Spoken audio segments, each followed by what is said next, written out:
Welcome to the Nourish to Thrive podcast, faith-forward, science-backed strategies for women who want more energy, less weight, and real answers. I'm your host, Tanya Pennington-Miller, a functional nutritional therapy practitioner and functional blood chemistry specialist with a master's degree in applied clinical nutrition. If you're tired of feeling dismissed by your doctor, confused by your labs, and stuck in survival mode, you're in the right place. Here, we simplify the science. We get to the root, and we anchor it all in truth, because God made your body to heal and thrive, not just survive. It just needs the right kind of support and less noise. Hello, my friend. Welcome into the Nourish to Thrive podcast. I'm so glad you're back with me today. Now, if you were here with me last month, first of all, thank you, because we just wrapped up our 4-part sleep metrics series. And I really love what we covered last month. We dove into HRV, sleep stages, circadian rhythm, what your wearable data is trying to tell you. Like, we covered a lot of ground. And I genuinely hope that it gave you a new way of seeing what your body is doing overnight and what those numbers are actually trying to tell you. So today we're going to do something a little bit different. This is my very first Q&A episode on this podcast ever. And I've been really looking forward to this because I put out a call for questions in my Instagram stories, and you ladies came through, like you really came through.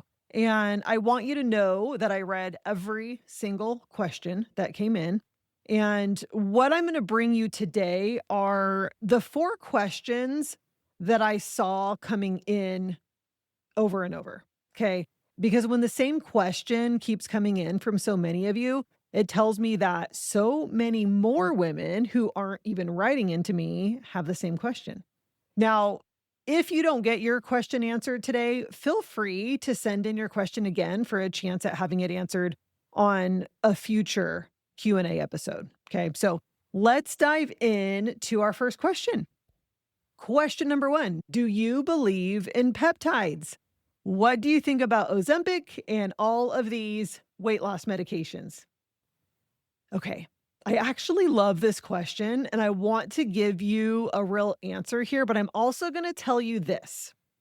This topic alone deserves its own series, and that's exactly what I'm actually going to do for you this month, because I get way too many questions on peptides. So we're going to dive into it. And what I'm going to share with you today is going to be sort of the foundation. And then we're going to go much deeper on this topic in the remaining episodes in July. Okay, that's going to be 4 episodes we're dedicating to peptides. So here's the thing about peptides and why I can't just like answer all of my thoughts about them in this one episode. Like, peptides are such a broad category, and not everything under that umbrella works the same way or even comes close to working the same way. So in the peptide world, the types of peptides that people are most often asking about are going to be the GLP-1 receptor agonists.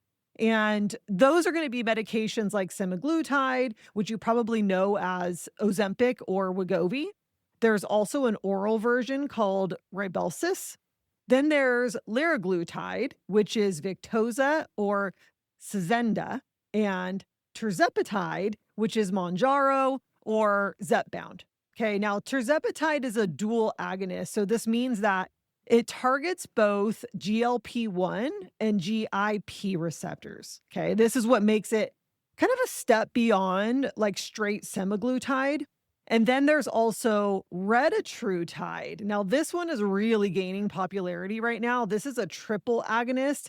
This one targets GLP-1, GIP, and glucagon all at once. Okay.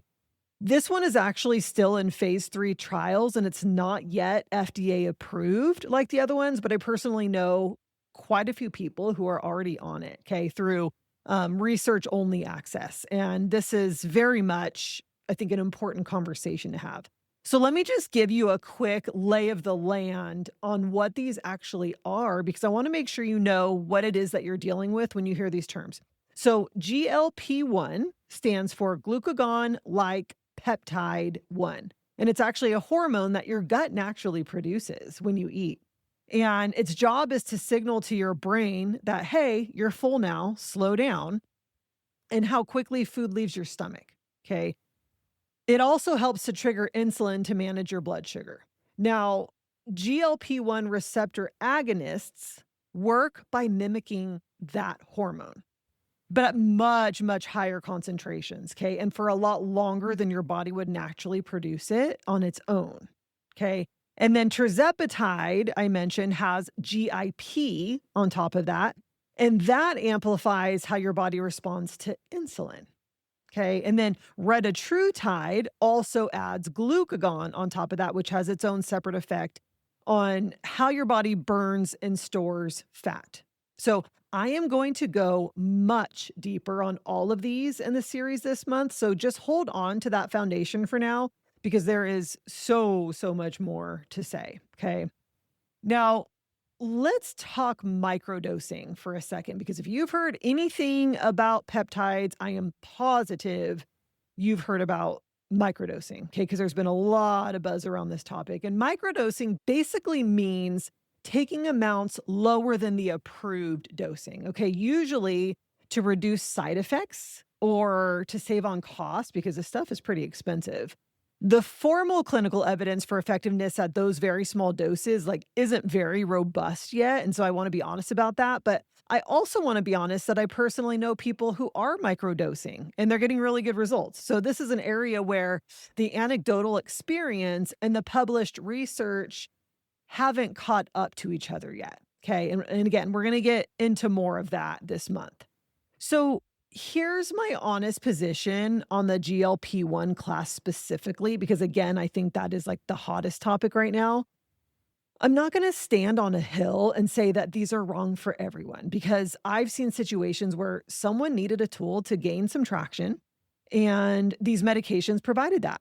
And I'm not going to dismiss that. But here's what I need you to understand before you go down that road. These peptides slow down your gut motility and significantly for some people. And what that can look like is nausea, bloating, constipation, reflux, feeling uncomfortably full for hours after a meal. And then in more serious cases, sometimes we see a condition called gastroparesis, where food is literally sitting in your stomach too long because it just can't empty the way that it should. And unfortunately for women, we're just more susceptible to the slowing effects than men are. And there can be some real GI consequences for us. And in some cases, not small consequences. Okay. And the second thing, which I really don't think it's talked about enough, is what happens when you stop. Research is really clear that the majority of people who stop regain a large portion of the weight they lost. Okay. Often within a year. And here's the part that's worse than that, I think, is that a significant portion of the weight that is lost while on these medications come from lean muscle mass. And I know we've all heard the terms Ozempic face and Ozempic butt, right? And this is why. That gaunt, kind of hollowed out look in the face and that flat, saggy appearance in the glutes, that's what losing muscle alongside fat looks like on your body. And this is really worth paying attention to, especially for us women in midlife, because we're already fighting to hold on to muscle mass, okay? Because our estrogen and our progesterone are declining. So adding significant muscle loss on top of that is not a small thing. And when you stop and regain the weight, you almost exclusively are regaining fat. You're not regaining muscle back. So your body composition has actually shifted in the wrong direction, and that's not good for your metabolism in the long term. I actually think about the sleeve surgery. Okay. I have seen the sleeve genuinely help people who've tried everything and who were in a really dangerous place. Okay. And the side effects of the sleeve are real. But for that particular subset of people, when you weigh those side effects against where they were heading otherwise, it was worth it.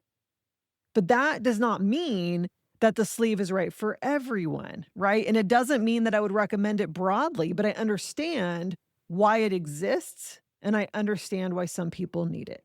That's kind of where I sit on the GLP-1s too. They work for some people. They come with real trade-offs and they don't address the root cause of why your metabolism stopped responding the way it did in the first place. Now, there are other peptides that I have a completely different relationship with. These are going to be things like ipamorelin, CJC 1295, BPC 157, thymosin alpha 1, and TB 500. Okay, these work through entirely different mechanisms. They are not suppressing appetite pharmacologically. They're supporting your body's own production, your immune function, your tissue repair, and the results people hold on to with these look very, very different. Okay. And we are going to go there this month. So, in a nutshell, here's where I land on peptides overall. There's a difference between a tool and a solution. The GLP-1s can be a tool. And for some people, they're a genuinely useful one, but they are not a solution to the root cause of what stopped your metabolism from responding in the first place. Okay. So, and then the other peptides that I mentioned, the ipamorelin, CJC 1295, these work with your physiology rather than overriding it. And that's a very different conversation. So we're going to get into all of that this month. Okay. So please do stay tuned if this topic, of course, interests you. Okay. Question number 2. If you could only recommend one supplement for a woman in perimenopause or menopause, what would it be? Okay. This is one of my favorite things to talk about because in the supplement world for women in midlife, it is just so saturated, isn't it? With things that don't really do what they claim they do. So when something has actual clinical backing behind it, and I see the anecdotal results from my own clients, I become a big believer in it. So my answer is the Feminescence Pro line by Symphony Natural Health. Okay. And before I tell you what it is, I want to tell you why I love how it works because the mechanism is very much in line with everything I teach. It nourishes the hypothalamic pituitary thyroid adrenal ovarian axis, okay, which they call the HPTAO axis. And that is the communication network your body uses to regulate its own hormone production. So by supporting that signaling system, it helps your body produce and balance its own hormones. Okay, it's going to do this more effectively. And nothing external is being introduced. It's supporting the system that was already there. Okay. That's root cause thinking in supplement form. And that's exactly why it fits into how I practice.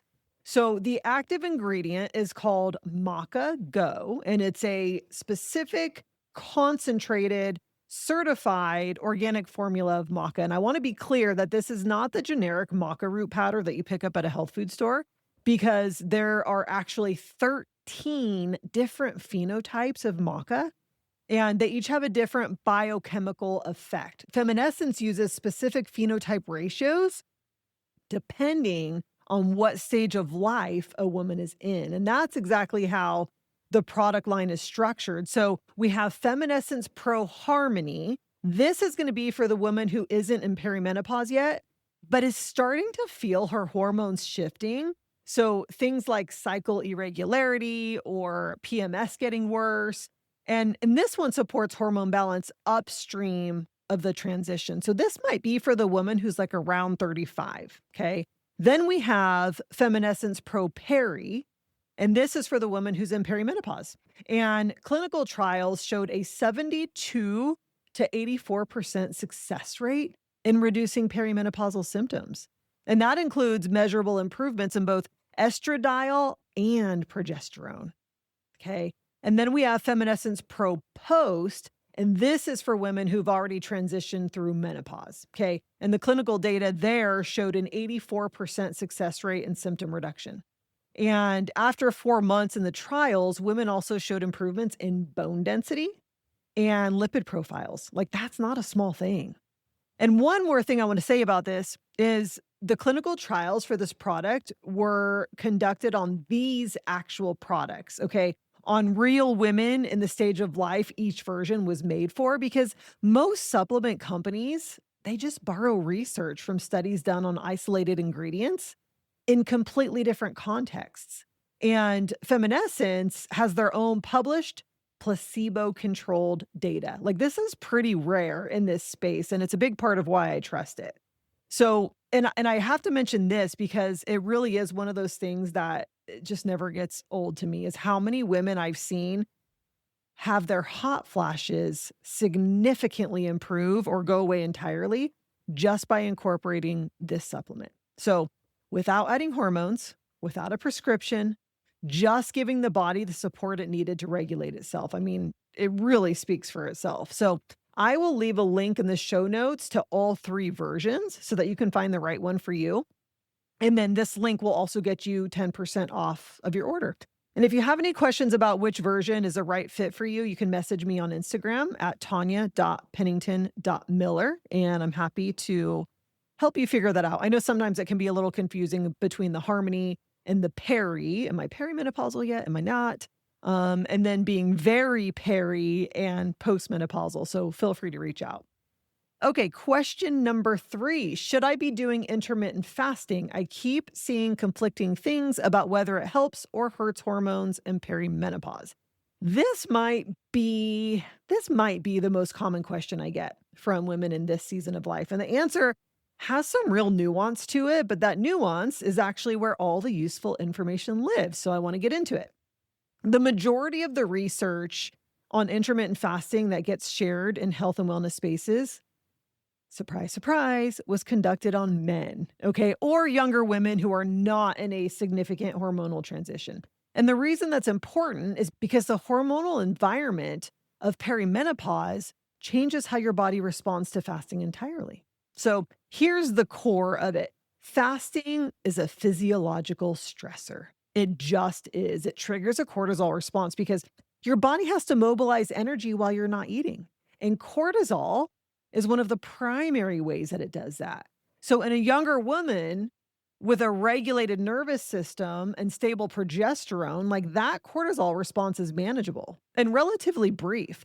But in perimenopause, when progesterone has already dropped and your stress response system is already running at a higher baseline, adding a significant fasting window on top of that can really tip your total stress load over the edge.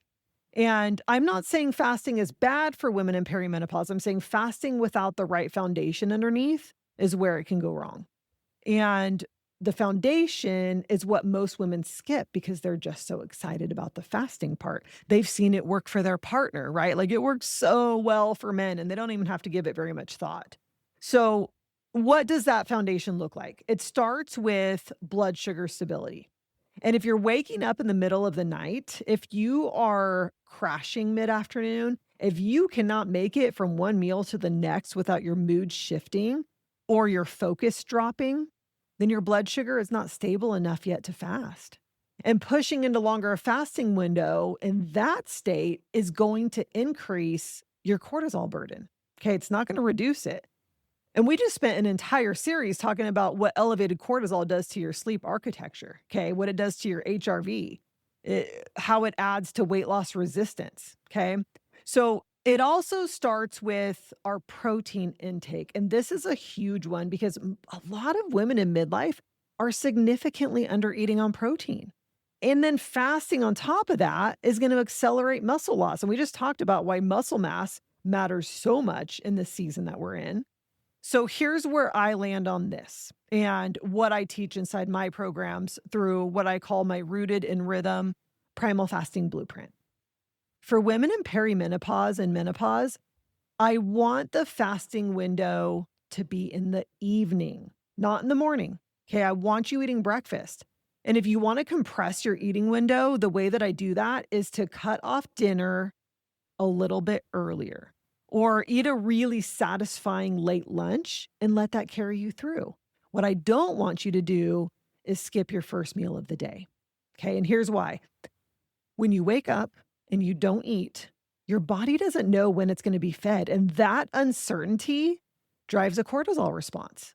But when your fasting window is in the evening and you go to sleep at the end of it, your body shifts into rest and repair mode rather than mobilization mode. Okay, you wake up in the morning, you break fast, right? And your body gets to start the day nourished and regulated instead of running on stress hormones. Like the cortisol picture looks completely different between those two scenarios. So, practically speaking, here's what I would want you to do. I want you to wake up. I want you to eat breakfast within 1 to 2 hours of waking and start with like a 13 to 15 hour intermittent fast schedule. Okay. What that would look like in real life is finishing dinner somewhere between 6 and 7 in the evening, and then eating breakfast the next morning sometime between 7 and 9. Okay. Depending on your schedule. That's it. That's your starting point. Not skipping meals, not white knuckling through a morning fast on coffee and cortisol. You're simply closing the kitchen in the evening and opening it again at breakfast. And for some, that might be a challenge because you like the snacking after dinner, right? For others, you might think, isn't that just a normal eating schedule? And, yes, it is, but it just depends on where you're starting from. Okay. And sometimes you don't realize, like, oh, yeah, I was snacking after dinner quite a bit because this was a bit of a challenge for me. Okay. Then, when you're ready to progress to, let's say, a 16 or an 18-hour fast, you're just going to widen that window. So that might look like finishing dinner somewhere between 4 and 6 in the evening, and then having breakfast sometime between 8 and 10 the next morning. Okay. Same concept, just a wider window and still no skipping breakfast. Okay. Like I recommend you don't ever eat breakfast later than 10. Like that would be the latest. Okay. Now, when you're ready to embark on a 24-hour fast, here's how I would approach that. You wake up and you eat a hearty breakfast. I mean, you feel good after this breakfast. You've got your protein, you've got your fats, some carbohydrates, but we're not going carbohydrate heavy because that will make you more hungry. But I'm just talking a real hearty breakfast. And then you just would not eat until the next day at the same time that you had breakfast the day before. Okay. So on a 24-hour fast, you're not waking up and going to bed without eating. You do wake up and eat, and then you get to eat the next morning. Okay. So if you want to go deeper on fasting specifically, I actually did do maybe a couple of episodes on this topic back in the early days of the podcast. So it's going to be somewhere around episode like 5, 6, 7, something like that. So go back and give those a listen if this is something that you want to dig into more. Okay, last question. Question number 4. My labs came back normal and my doctor isn't concerned, but I feel exhausted, foggy, and like I'm gaining weight without doing anything differently. What am I missing? Sister, I want you to hear this clearly. What you are experiencing is real. You are not imagining it and you are not overreacting. Normal does not mean optimal. Let me say that one more time because I really want this to land. Normal does not mean optimal. The reference ranges on standard lab work are built around a population average, and that population includes a lot of people who are not functioning well. So normal, quote unquote, means you're not at the very bottom of the range and you're not at the very top of the range. It does not mean that your hormones are where they need to be for your body to actually function the way it should. And there are specific places this gap shows up most often for the women I work with. So thyroid is a really big one, and most conventional panels are only going to run your TSH. And here's the thing about TSH. It's a pituitary hormone and not a thyroid hormone, meaning it's your brain telling your thyroid what to do. And it doesn't tell you how well your thyroid is actually doing it. So when we also run a free T3, which is the actual active thyroid hormone, we often see a very different picture. So TSH might be sitting in the normal range, but free T3 might be at the low end of it or even out of range. And that alone is enough to explain fatigue, to explain brain fog, stubborn weight gain, constipation. Okay. None of which shows up as flagged when TSH is the only marker being looked at. And I'll tell you how extreme this problem actually is. I know someone who fairly recently had a portion of their thyroid removed. And even the endocrinologist that they're seeing, like specifically to monitor their thyroid function post-surgery, is only running a TSH, like in that extreme of a case. The fact of the matter is, conventional medicine just is not running the right markers to help us optimize our health. And when that's happening, even with a specialist overseeing someone who had part of their thyroid removed, you can imagine what's happening for the rest of us. Okay. Another marker is fasting insulin, and conventional medicine just doesn't run it. But fasting insulin is one of the earliest indicators that your metabolism is under stress. And it starts rising years before your blood glucose does. So here's what I want you to understand about that. You can have a completely optimal A1C. You can have a completely optimal fasting glucose, and your fasting insulin can still be elevated. Because what those other markers don't show you is how hard your body is having to work to keep those numbers looking good. That's exactly what fasting insulin reveals. And the thing is, if we don't address elevated fasting insulin, eventually the A1C and the fasting glucose are going to start to shift. That's just where the trajectory leads, okay, if nothing changes. What we're trying to do by running fasting insulin now is catch this early before it ever gets to the point where you're going to need a medication. So if your fasting insulin is creeping up, then we know that your body is working much harder than it should have to manage your blood sugar. Okay. And that shows up as energy crashes, midsection weight that won't move, difficulty losing weight, even when you're eating carefully, like all while your fasting glucose could look completely normal on paper. And then lastly, cortisol. Now, sometimes conventional medicine will run an AM cortisol, and I'll give them credit for that. But a single cortisol level drawn at 8 a.m. tells you that your morning cortisol might be okay, but that's it. It doesn't tell you about your cortisol rhythm throughout the day. So meaning how it's moving across the whole day and whether it's dropping the way that it should in the evening. And that diurnal pattern is where so much of that wired but tired feeling, the afternoon crashes, the sleep disruption, that's where it lives. And a single morning blood draw is going to miss all of that. Now, the reason I use a salivary cortisol panel in my practice when someone needs this picture is that it measures cortisol at 4 different points across the day: early morning, midday, evening, and then in the late night.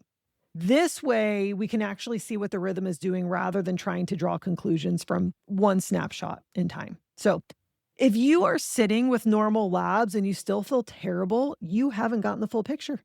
You've only gotten a partial one. This is exactly the kind of work I do. That's why I always say I step in where your doctor stepped out. Inside my DNA Reset for Fat Loss Academy, we run a full comprehensive panel.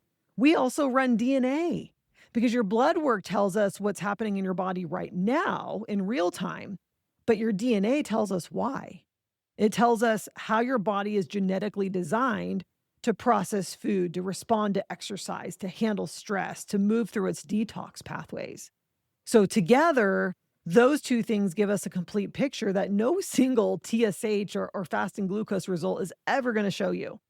We read all of it at optimal ranges, not just reference ranges, and we build a roadmap around what's actually driving the patterns you've been struggling with. So, and if that's where you are right now, I will leave you a link in the show notes to the wait list for my academy. I do want to be upfront with you. I'm not opening for enrollment again until very early in 2027. I know that sounds so far away, but being on that wait list will get you access to the information in the meantime. And there are going to be more things I will open up for enrollment before we get there. Okay, so that list is still very much worth your while to be on. I want to sit with something before we close today because there's a thread running underneath every single question we covered, and I want to name it. The women who are reaching out to me, they're paying attention. Like they're doing the research. They're asking good questions. They're taking notes. And somewhere along the way, something or someone told them that what they're experiencing wasn't real or wasn't significant or wasn't worth going deeper on. A lab result that says normal when they feel anything but. A weight loss tool that produces results on the scale without ever asking why the weight was there in the first place. a body that's been trying to communicate something that nobody's taken the time to hear. And I keep coming back to Psalm 139:1, which says, "You have searched me, Lord, and you know me." He knows. Even when the labs don't reflect it, even when the number on a wearable says you're fine, even when someone in a white coat tells you that your symptoms are just a part of getting older. He is not limited by reference ranges or population averages. He is not working from a 10-minute appointment. He knows the full picture, every symptom, every signal, every pattern, because he designed all of it. Psalm 139 goes on to say, "I praise you because I am fearfully and wonderfully made." And I think about that in the context of everything we talked about today. Your thyroid signaling, your insulin response, your cortisol rhythm, all of it was designed with intention and with intelligence. And when something in that design is under stress, your body communicates it because that's exactly what it was designed to do. You were made to be known that deeply by your creator and by the people you trust with your care. And you deserve that care to actually go that deep. So trust what your body is telling you. Keep asking better questions and know that what feels like confusion right now is actually your body doing exactly what it was designed to do, to communicate. Sometimes you just need someone in your corner who's willing to dig deeper with you. If today's episode helped you feel a little more seen, a little more informed, or a little clearer on what questions to bring to your next appointment, that is exactly what this show is for. So if the labs conversation or the fasting question is making you think there's more to look at in your own body, that is truly the work that I do inside my programs, where I take the information and turn it into an actual plan that makes sense for your body in your season. So if you are not subscribed yet, please do that now, because this month we are going all the way in that peptide conversation. Okay, we're going to talk GLP-1s in depth. We're going to talk growth hormone releasing peptides. We're going to talk BPC 157. We're going to talk about what the research actually says and how to think about any of these tools for yourself. It's going to be a really good series, so I don't want you to miss it. And if you have more questions that you would love to hear answered on a future Q&A, please do send them to me on Instagram at tanya.pennington.miller. I do genuinely read every single one. So thank you for spending time with me today, and I will see you right back here next week, sister. That's it for today on the Nourish to Thrive podcast. If you found value here, I'd love for you to subscribe, leave a review, or send it to someone who's walking a similar path. Keep showing up, keep asking questions, and know that healing is possible, especially when you trust the one who designed your body to heal. Until next time, stay rooted in truth and nourished in grace.